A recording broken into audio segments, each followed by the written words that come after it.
Since the Federal Reserve was created in 1913, the dollar has lost 95% of its value.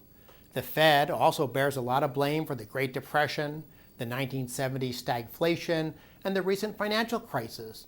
And now it is being criticized for its QE2 policy, which refers to a new quantitative easing plan to artificially goose the economy. This video from the Center for Freedom and Prosperity is going to look at the history of monetary policy and central banking and briefly mention potential alternatives that will be discussed in subsequent videos. My name is Dan Mitchell and I'm from the Cato Institute. First, a bit of background. Money serves three functions. It's a medium of exchange, a unit of account, and a store of value. Greek city-states minted the first coins used as money from gold and silver around 700 BC. And governments have continued to mint coins to the present day. Commercial banks and paper currencies originated from the private sector in Renaissance Italy in the 15th century. This process began with coin exchanges that facilitated trade among the city-states, which then led to the issuing of receipts to the merchants who deposited coins, and those receipts evolved into paper money. Unlike modern central bank currency, however, these private currencies could always be redeemed for coins, which were made of precious metal. This private system spread across the more advanced parts of Europe and the New World, and is sometimes referred to as a self-regulating specie standard.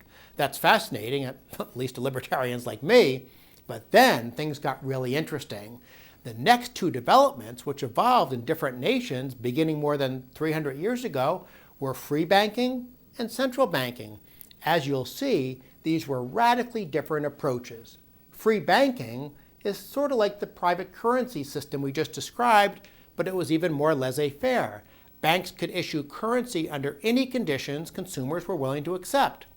Scotland was the best example of a free banking system. It was remarkably successful for about 150 years until the English regulated it out of existence in the mid-1800s. Canada had a form of free banking all the way up to the 1930s, as did Australia in the 1800s. Even America had a version of free banking before the Civil War, though it was not very successful because of government laws and regulation. Central banking, in some ways, is the opposite of free banking. Instead of competitive currency, central banking means the government creates a monopoly on currency. Sweden, England, and the Netherlands were the early nations to adopt this approach.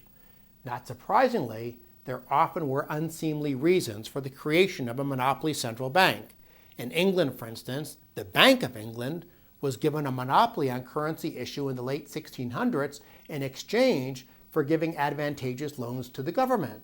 And that's not the only place where central banks evolved that way. The creation of the Federal Reserve in America followed a different path. First, it didn't happen until 1913, more than 200 years later. Second, the Fed was created largely because the highly regulated system that came after the free banking era was very unstable, featuring lots of banking panics. For purposes of this video, all you need to know is that central banks got a foothold and slowly but surely expanded. Central banks originally were bound by gold convertibility or some other specie standard, but eventually abandoned this rule and went with what is now known as a fiat money approach. This means that there is no limit on their ability to expand the amount of money in circulation. You can call this inflation, quantitative easing, or to be colloquial, printing money. So that's where we are now.